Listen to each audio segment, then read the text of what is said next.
Tanggapin si Jesus bilang tagapagligtas, nasusulat sa Juan chapter 1 verse 12. Ngunit ang lahat ng tumanggap at sumampalataya sa Kanya ay binigyan niya ng karapatang maging mga anak ng Diyos. Mga kapatid, ang pinakamahalagang desisyon sa buhay ay ang pagtanggap kay Jesus sa ating puso. Marami ang nakakarinig tungkol sa Kanya, ngunit hindi lahat ay tunay na tumatanggap sa Kanyang paanyaya. Ang pagtanggap kay Jesus ay hindi lamang relihiyon o tradisyon. Ito ay buhay na relasyon sa tagapagligtas. Kapag tinanggap natin siya, kinikilala natin ang Kanyang sakripisyo sa krus para sa kapatawaran ng ating mga kasalanan.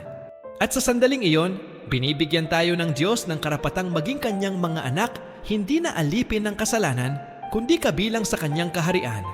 Ang kaligtasan ay hindi bunga ng ating mabubuting gawa o sariling pagsisikap, kundi isang kaloob ng Diyos.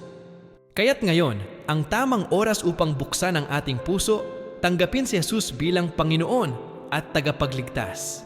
Sa mga sandaling ito, inaanyayahan kitang pumikit ng sandali at huminga ng malalim at sabihing, Diyos Amang nasa langit, naway patawarin mo ako sa aking mga kasalanan. Sa mga sandaling ito, aking tinatanggap si Jesucristo bilang aking tagapagligtas. Amen?